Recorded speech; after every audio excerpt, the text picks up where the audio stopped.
Governor Sindh Kamran Khan टेसवरी के एजाज़ में Houston की पाकिस्तानी कम्युनिटी की जानिब से इस्तकबालिया में मुख्तलिफ सियासी जमातों के रहनुमा और पाकिस्तानी कारोबारी शख्सियात शरीक हुई। इस मौके पर पाकिस्तान की माशी सूरत हाल ओवरसीज पाकिस्तानियों के किरदार, रमज़ान मुबारक में गवर्नर हाउस में अवामी अफ्तार के इनकाद के मकासद और दीगर अमूर पर तबादला ख्याल किया गया। उस मसले को 48 आवर्स में या 72 आवर्स में हल किया जाए।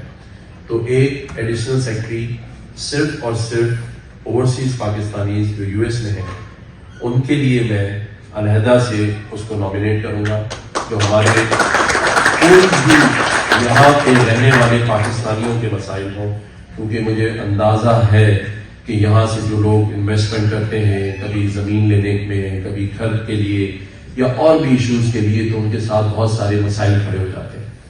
और क्योंकि वन विंडो ऑपरेशन नहीं है, लोग वहाँ उनको हेल्प नहीं करते, इसलिए पाकिस्तानी फिर सोचते हैं कि यार ना ही किया जाए तो अच्छा है। तो आपको गवर्नर हाउस सिंध में एक ऐसा ऑफिस और सेल मिलेगा जो आपकी एक्सेस में होगा। तनवीर भाई के साथ और मैं भाई के साथ लाइन अप कर लूंगा कि वहां फिर उस नंबर को आप पूरी कम्युनिटी में सर्कुलेट करें, और कोई भी इशू किसी भी हमारे यहाँ रहने वाले पाकिस्तानी को होगा तो हम उसको एड्रेस करें। गवर्नर सिंध ने बताया कि आवाम को किसी भी मसला के लिए गवर्नर हाउस की हेल्पलाइन 1366 पर फोन कर सकते हैं।